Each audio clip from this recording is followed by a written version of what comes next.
Работници на улици и патишта со часови со багери го уриваа постаментот на кој стоеше споменикот на вооружениот ќосе пред Врховниот суд. Градските власти велат постапуваат по инспекцијски налог, односно дека се довршува уривањето кое го започнаа ноќта спроти 22 февруари кога беше отстранет споменикот. Од тогаш споменикот на Андон Јанев ќосето лежи во хал во фабриката МЗТ. И досега не го побарале од Сдруженијето за духовно обединување на сетинци, попадинци и крушоради, кое го донираше. Ташко Јованов од Сдруженијето во телефонски разговор за Телма рече дека не планираат да си го зема споменикот.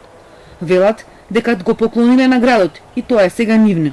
Споменикот е предаден на градот како донација и затоа има одлука и решение од Советот на град Скопје. Тоа е поклон и ние не го бараме назад. Понатаму нека прават како што сакаат. Бадијала сега сите нас не прашуваат и бараат да го земеме или да им дадеме дозвола да го земат. Општинскиот совет во Сопиште неодамна одлучи да го побара ќосето од Сдруженијето донатор. Во среда е закажана нова седница на Советот за која според информациите на Телма, советникот од Алијансата на албанците Орхан Гафури, кој тврдеше дека гласал против споменикот, доставил барање да се повтори гласањето за оваа точка и при тоа да се гласа и по Бадентер, но и за ова прашање да се произнесе Комисијата за меѓуетнички односи.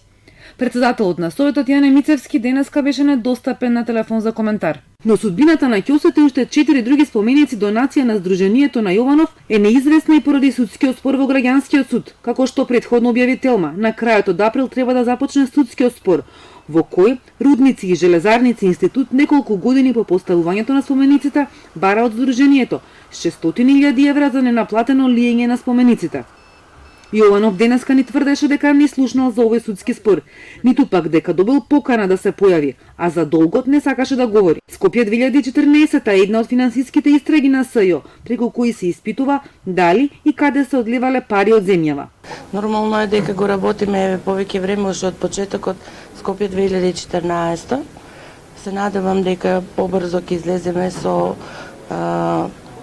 јавно обвинителска одлука, да не преодицирам дали ќе биде истрага или нешто друго. И други држави се Чешка, е исто така интересна за нас, Грција,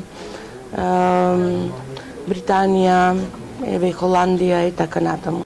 Ќосето беше урнат со образложение дека е дивоградба. Од градот најавија дека на негово место ќе биде насадено дрво за човекови права, под кое ќе биде изгравиран членот 10 од Обштата повелба за човекови права на Обединетите нации.